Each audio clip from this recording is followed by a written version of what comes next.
Halo guys, gimana kabar kalian hari ini? Semoga kalian semua pada sehat. Kembali di cerita film lagi, kali ini ceritanya berlatar di masa-masa akhir Perang Teluk II. Sejarah lengkapnya kalian bisa cek aja di Google. Fokus utamanya yaitu tentang 3 tentara Amerika yang tidak sengaja menemukan peta bunker rahasia milik Saddam Hussein yang diyakini sebagai tempat penyimpanan emas curian dari Kuwait. 3 tentara itu pun berniat mengambil emas tersebut secara diam-diam. Nah, kira-kira gimana keseruannya? Langsung saja deh guys, pasang headsetnya, jauhi tempat ramai, dengarkan baik-baik, dan ini dia cerita nyata dari film Three Kings. Perang Teluk II adalah konfrontasi politik yang dimulai dengan invasi Irak terhadap Kuwait pada 2 Agustus tahun 90. Kuwait yang kewalahan kemudian meminta bantuan kepada negara tetangga seperti Arab Saudi, Mesir, bahkan Amerika. Dan pada 28 Februari tahun 91, Perang Teluk II pun berakhir dengan gencatan senjata. Di masa-masa akhir itu, untuk menghilangkan rasa bosan sekaligus merayakan kemenangan atas bebasnya Kuwait dari Irak, para tentara Amerika bersenang-senang sesuka hati, termasuk mengadakan pesta. Tidak hanya tentara guys, di camp tersebut juga ada beberapa reporter yang sedang mencari berita untuk medianya yang berada di New York. Keesokan harinya, para tentara melakukan pemeriksaan kepada para tahanan perang, dan saat itulah ada seorang tahanan Irak yang menolak diperiksa. Seorang tentara bernama Conrad mencoba memaksanya dibantu oleh seorang tentara temannya yaitu bernama Troy. Namun karena tetap menolak, akhirnya semua pakaiannya dipaksa dibuka. Dan ternyata guys, tahanan tersebut menyembunyikan gulungan kertas di pantatnya yang berisikan sebuah peta. Di sisi lain, seorang mayor bernama Archie mendapatkan teguran dari kolonelnya karena tidak mau bekerja sama dengan seorang reporter bernama Adriana. Kolonel yang bernama Horn ingin agar Archie membuat Adriana senyaman mungkin dan membantunya memberikan semua informasi yang dibutuhkan. Setelah ditegur, ia pun menghampiri Adriana dan saat itu Adriana mendengar bahwa ada salah satu tentara yang menemukan peta bunker yang berisi emas. Adriana kemudian berencana membuat berita dari penemuan tersebut dan meminta Archie untuk membantunya mencari siapa penemu peta tersebut. Kembali kepada Troy dan Conrad, mereka yang penasaran kemudian mendatangi staf sersan bernama Chief. Setelah diteliti dan disamakan dengan peta yang ada di sana, Chief yakin kalau peta tersebut adalah petunjuk menuju bunker barang-barang berharga. Tak lama kemudian, Mayor Archie datang dan langsung menjelaskan kepada mereka kalau di bunker-bunker tersebut disimpan banyak emas milik Kuwait yang dicuri oleh Irak. Archie saat itu mengajak mereka untuk mengambil emas-emas tersebut tanpa sepengetahuan yang lain. Awalnya ketiga tentara itu kurang setuju, namun akhirnya mereka terpengaruh setelah Archie mengatakan kalau emas itu nantinya bisa menjadi bekal pensiun. Setelah semua sepakat, mereka pun berencana pergi subuh menuju bunker terdekat yang ada di desa Karbala, yaitu sebuah desa yang terkena dampak perang. Mereka juga memastikan untuk kembali tepat waktu saat siang hari, sehingga tidak ada orang yang akan curiga. Selain itu, Mayor Archie juga mengutus salah satu tentara bernama Bolo untuk mengecoh Adriana ke rute lain, dan nanti akan dihubungi jika Bolo dibutuhkan. Let's get ready to roll in the morning. Esoknya saat subuh, keempatnya segera berangkat secara diam-diam. Dan di sepanjang perjalanan ini guys, Chief dan Conrad menghabiskan waktunya dengan bercanda sambil berlatih menembak. Tak lama kemudian, mereka pun sampai di Karbala. Archie dan kedua temannya langsung mengumumkan bahwa mereka datang untuk memastikan gencatan senjata. Setelah itu, barulah mereka bersama-sama masuk ke dalam benteng dengan terburu-buru sambil membawa kertas dengan alasan tindakannya adalah sebagian perintah dari Presiden Bush. Ketika sampai di bunker, ternyata Archie hanya menemukan tumpukan paspor palsu. Di semua kotak yang ia buka, tak ada satupun emas ditemukan. Troy kemudian menanyakan kepada penjaga bunker di mana letak emasnya. Penjaga itu pun kemudian mengatakan kalau emas disimpan di bunker yang ada di desa lain. Sementara itu, Conrad yang berjaga di luar justru didekati para penduduk desa yang mensyukuri kedatangannya. Namun tiba-tiba tentara Irak mendadak muncul sambil menembakkan tembakan peringatan agar orang-orang membubarkan diri. Conrad saat itu sudah bersiap, tetapi ternyata mereka bukan mau menyerang Conrad, melainkan truk tangki yang mendekati desa.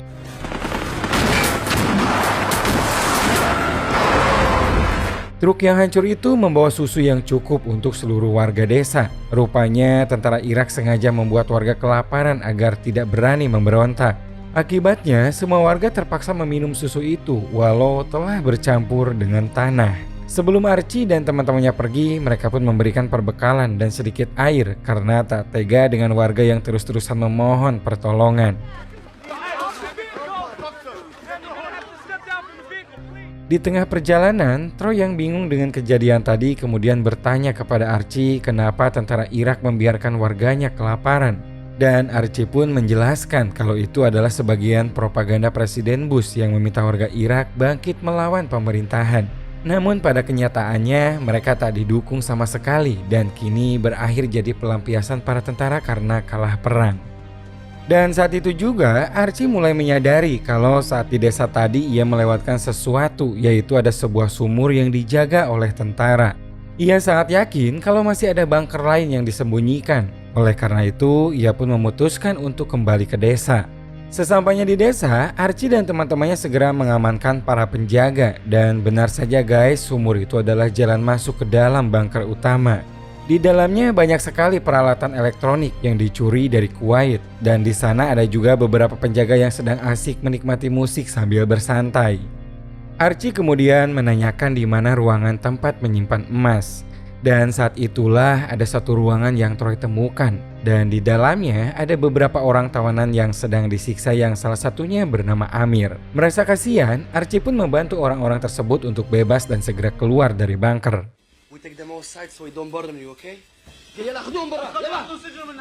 Bersebelahan dengan ruangan itu ada satu lagi pintu yang menuju ke ruangan lain. Dan ternyata ruangan inilah yang Archie cari-cari. Di dalamnya berisi deretan tas penuh barang-barang berharga dan yang paling utama banyak sekali tas yang penuh dengan batangan emas. Troy dan Chief langsung berinisiatif mengangkut emas-emas itu. Namun sayang tasnya jebol sehingga mau tak mau emas-emas tersebut harus dibagi ke dalam tas yang lebih kecil. Sementara itu di atas satu mobil penuh pasukan Irak datang dan mereka langsung mengamankan tahanan yang tadi Archie bebaskan. Conrad yang melihatnya pun tak bisa berbuat apa-apa. Ia hanya diam menyaksikan beberapa warga desa yang berteriak tanpa mengerti permasalahan apa yang sedang terjadi. United States military is in charge here. Tak lama setelah itu, Troy keluar dan mengambil sebuah mobil besar milik seorang warga yang sedang terparkir di dekat pom bensin. Selang beberapa menit, Archie dan Chief juga keluar dan kaget dengan keributan yang sedang terjadi. Kemudian seorang pimpinannya yang bernama Saidi menawarkan bantuan untuk mengangkut emas-emas tersebut. Mereka seolah tak peduli dengan emasnya guys dan membantu mengangkut seluruh emas-emas dari dalam bunker menuju ke mobil. Setelah semuanya beres dan bersiap pergi, Archie sempat menengok kepada seorang wanita yang terus-terusan berteriak. Dan saat itulah kejadian terjadi di hadapannya. Para tentara Amerika saling berdebat apakah mereka perlu menolong atau tetap pada rencana. Tetapi Archie tanpa pikir panjang langsung maju untuk menghentikan tentara Irak yang sedang menyiksa Amir. Ia juga berusaha mengusulkan perdamaian, namun Saidi menolak karena menurutnya Amir adalah ketua pemberontak dan sudah harus mati sebagai hukumannya. Keadaan pun semakin tegang karena Saidi tetap tak mau melepaskan mereka, bahkan berusaha mengarahkan senjata yang dibawanya. Beruntung Archie menyadarinya dan mengarahkan moncong senapan ke kakinya sendiri. Suara tembakan itu justru memicu adu tembak, di mana Mayor Archie tertembak di lengan dan Troy yang membalas tembakan tersebut juga terkena di bagian perut. Adu tembak itu pun berhenti setelah Saidi ditembak mati oleh Archie, dan untungnya Sersan Troy selamat karena memakai rompi anti peluru. Tentara Irak yang tersisa segera diamankan dan Archie segera memerintahkan Amir dan teman-temannya untuk naik ke dalam mobil dan pergi dari desa tersebut. Belum juga jauh mereka pergi, tiba-tiba guys ada suara ledakan artileri gas air mata. Ternyata itu ulahnya pasukan Irak yang baru saja datang dan mereka tak ingin membiarkan para tahanan kabur. Di tengah gempuran artileri gas, Conrad tak bisa fokus menyetir sehingga ia mulai oleng dan keluar jalur menuju daerah yang dipenuhi ranjau. Archie yang menyadari hal itu pun segera berteriak memerintahkan seluruh penumpang untuk lompat dan tak lama kemudian Serpihan dari ledakan mobil itu sialnya mengenai kaca mobil Troy dan membuat truknya terbalik dan terseret hampir menabrak ranjau. Melihat serangannya berhasil, para tentara Irak segera maju lengkap dengan menggunakan masker. Sementara itu, pasukan Amerika berhamburan panik karena saking panasnya gas mengenai wajah mereka. Yang paling ngeri guys, 2 anak kecil malah berlarian. Troy yang panik pun berusaha mengejar karena takut menginjak ranjau. Namun usahanya itu ternyata mengantarkannya menuju para tentara Irak dan ia pun berhasil ditangkap dan segera dibawa menuju mobil. Sementara itu mereka sisa rombongan yang masih terjebak tiba-tiba ditolong oleh sekelompok orang bermasker yang membimbing mereka masuk ke dalam sebuah goa. Mayor Archie sempat berusaha mencari Troy, tetapi karena tidak menggunakan masker, ia kesulitan bernapas dan hampir saja pingsan. Beruntung orang-orang yang menolong tadi sambil membawa tas-tas emas membawanya masuk ke dalam. Di sisi lain, Troy dibawa ke suatu ruangan dan dikunci dari luar. Di ruangan itu guys, banyak sekali barang-barang elektronik dan tak sengaja Troy menemukan kardus berisi banyak telepon satelit. Satu persatu Troy coba dan berhasil menemukan telepon yang masih berfungsi. Karena tak tahu harus menelpon kemana, Troy akhirnya menelpon istrinya dan meminta agar ia menelpon ke markas mengabarkan posisinya. Di markas sendiri, hilangnya Archie dan teman-temannya mulai disadari oleh Kolonel Horn. Dikumpulkanlah beberapa tentara untuk menanyakan keberadaannya. Nah, saat itu seorang tentara mengatakan kalau ia curiga Archie menyusuri peta yang ditemukan oleh Troy. Kecurigaan itu pun segera diselidiki dengan memerintahkan beberapa tentara untuk mengecek saluran radio dan mencari peta yang dimaksud. Chief's not here. You don't know where your staff sergeant is, Captain? Kelompok orang yang bermasker yang menolong tadi ternyata adalah rekan Amir, yaitu sama-sama anti Saddam yang bersembunyi di gurun. Mereka membantu mengobati Conrad yang terluka cukup parah, sementara Mayor Archie mencoba menghitung tas-tas emas yang berhasil diamankan. Setelah itu rencana selanjutnya adalah menyelamatkan Troy dan Archie meminta kepada Amir agar dibantu mencari kendaraan. Awalnya Amir menolak karena ia merasa sangat dirugikan selama ini oleh pihak Amerika. Semua usahanya hancur, apalagi istrinya kini sudah meninggal. Dan yang terakhir, ia juga tahu kalau Archie dan teman-temannya berniat mencuri emas-emas tersebut untuk keuntungan pribadi. Walau begitu, Amir akan membantu asalkan ia mendapat bagian emas dan seluruh orang-orang yang ada di goa diantar menuju perbatasan Iran dengan selamat. Mendengar itu, Archie awalnya tak setuju dengan permintaan Amir. Tetapi karena ia membutuhkan bantuan dan harus menyelamatkan Troy, akhirnya mereka sepakat dengan permintaan masing-masing.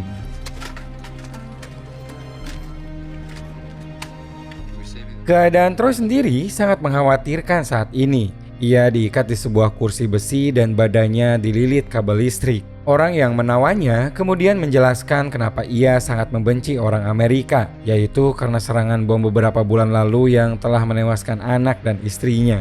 Sebagai pelampiasan, orang itu menyetrum Troy dengan sesuka hati. Dan tidak hanya itu saja, Troy juga dipaksa meminum oli bekas.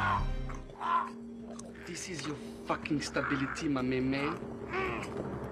Amir dan rekan-rekannya bersama Archie berjalan melewati padang pasir menuju salah satu persembunyian para pemberontak.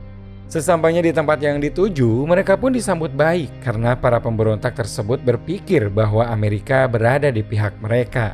Disitulah Archie ditunjukkan mobil-mobil mewah curian dari Kuwait. Namun pimpinan di sana tak mau memberikannya dengan cuma-cuma, sehingga Archie mau tak mau harus kembali membagi emasnya demi mendapatkan mobil tersebut.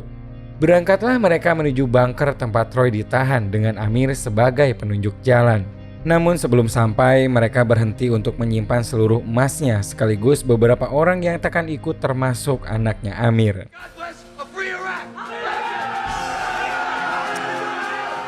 Saat itu, Amir juga mengutarakan idenya karena ia paham bahwa tentara Saddam tidak takut terhadap apapun kecuali terhadap Saddam. Untuk itu, mereka menggunakan mobil-mobil yang dibeli sebagai penyamaran dengan memasang bendera Irak di depannya. Kemudian beberapa anggota Amir menyamar sebagai tentara dan pergi ke bunker tujuan dengan mengatakan bahwa Saddam akan membunuh semua orang yang ada di sana. Ketika rencana itu dilakukan, para tentara Saddam yang berjaga tak percaya dengan ucapan tersebut. Tetapi mereka mulai percaya ketika melihat sebuah mobil berbendera Irak yang mendekat karena mengira Saddam akan benar-benar membunuh mereka.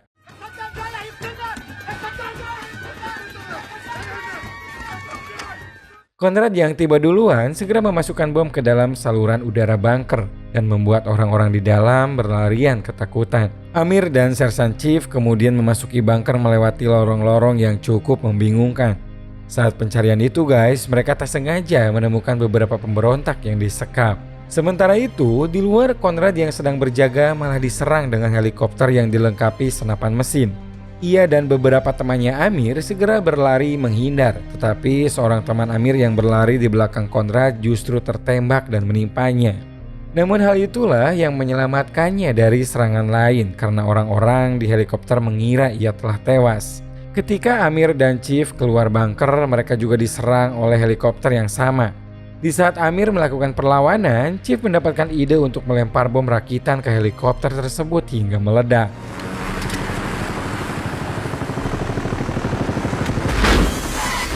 Setelah mencari ke setiap sudut ruangan, Archie akhirnya berhasil menemukan Troy dan ia segera menembaki orang-orang yang berada di ruangan tersebut lalu membawanya keluar. Ketika Sersan Troy melihat Amir, ia langsung menodongkan pistolnya karena mengira Amir adalah musuh. Beruntung Sersan Troy bisa dicegah dari melakukan hal gegabah dan ia langsung bersikap baik kepada Amir setelah mengingat bahwa ia adalah orang yang disekap di Karbala. Conrad yang melihat keadaan sudah aman segera bangkit untuk menghampiri Troy. Siapa sangka ketika Troy dan Conrad nyaris bertemu, seorang tentara Irak yang bersembunyi di kejauhan menembak Conrad tepat di jantungnya. Archie langsung membalas tembakan tersebut sementara Troy berusaha membaringkan Conrad dan menjaganya agar tetap sadar. Ketika Troy ingin membantu Archie mengecek keadaan, ia juga tertembak dan terjatuh persis di samping Conrad yang sekarat. Archie kembali membalas tembakan tersebut dan berusaha memastikan tak ada lagi tentara Irak yang bersembunyi. Beruntung luka tembak yang didapat Troy tak seburuk yang diterima Conrad sehingga ia pun bisa segera diberi pertolongan. Sementara Conrad sangat disayangkan ia tak bisa diselamatkan. Setelah memastikan keadaan benar-benar aman, Archie tahu ia masih punya tugas lain yaitu mengantarkan rombongan Amir menuju perbatasan Iran. Sayangnya mobil mereka telah diledakkan, ditambah lagi rombongan Amir bertambah banyak setelah membebaskan pemberontak yang disekap di bunker ini. Mayor Archie pun menghubungi Bolo untuk meminta bantuan berupa mobil yang akan digunakan untuk mengangkut rombongan Amir ke perbatasan. That's a pretty tall order for a secret operation, sir. Talk to my friend Tebow. Di base camp, Kolonel Horn mendapatkan kabar dari istri Troy mengenai posisi terakhir saat Troy menelpon. Ia pun segera memerintahkan anak buahnya untuk datang menyisir lokasi sampai ke perbatasan terdekat. Tak lama kemudian, Mayor Archie berhasil mendapatkan mobil-mobil yang datang bersama Bolo dan Adriana. Rombongan Amir segera dinaikkan ke mobil tersebut setelah Amir membagikan emas bagiannya ke seluruh orang di rombongan. Anak Amir juga datang bersama keluarga rombongan lain dan bergabung dengan rombongan Amir. Mereka langsung pergi menuju perbatasan dan Mayor Archie berjanji akan menemani rombongan tersebut hingga berhasil menyeberang. Saat misi hampir berhasil, pasukan Amerika datang untuk mengumumkan penahanan tim Mayor Archie yang telah melanggar perintah. Archie segera mengajak rombongan Amir untuk bergegas pergi ke gerbang perbatasan, tetapi sangat disayangkan pasukan Amerika bergerak lebih cepat.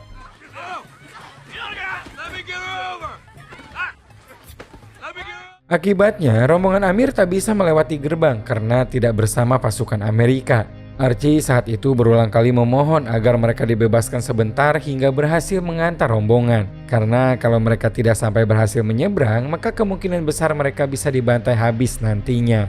Tapi walau begitu, pasukan Horn tak peduli dan tetap pada keputusannya. Keadaan di sana pun semakin memanas hingga tak ada pilihan lain selain Archie mengatakan bahwa ia telah menemukan emas milik Wyatt.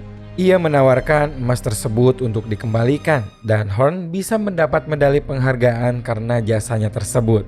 Archie dan semua teman-temannya sepakat yang tadinya akan diambil untuk keuntungan pribadi, kini demi menyelamatkan Amir dan teman-temannya, mereka pun rela seluruh emasnya yang tersisa dikembalikan ke Kuwait. Setelah setuju, Kapten Horn segera pergi menuju perbatasan dan akhirnya Amir bersama seluruh orang yang ikut bisa bebas pergi menuju Iran dengan selamat. Buah dari pengorbanan itu ternyata medali penghargaan diberikan kepada Archie, Troy, dan Chief, bukan kepada Kolonel Horn. Ternyata semua itu karena laporan Adriana yang punya rekaman ketika Archie mengaku kalau dirinya lah yang menemukan emas tersebut. Dan itu guys menjadi misi terakhir tim Mayor Archie, karena kemudian mereka kembali ke Amerika dan menjalani kehidupan masing-masing. Chief kemudian bergabung dengan Archie yang kini bekerja sebagai konsultan film aksi di Hollywood. Sementara Troy berhasil mendapatkan perawatan medis dan membuka toko karpet bersama istri dan kedua anaknya. Dan Conrad jasadnya telah dibawa rombongan Amir untuk dimakamkan di kuil sesuai keinginannya.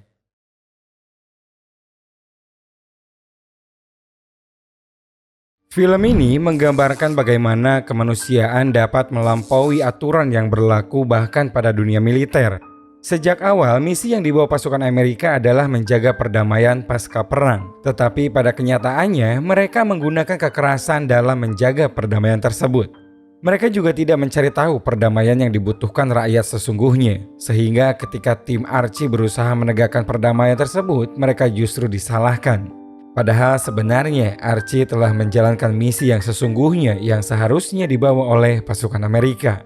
Semoga cerita kali ini bisa memberikan hiburan untuk kalian guys. Terima kasih banyak dan sampai jumpa lagi di video 7 menit selanjutnya.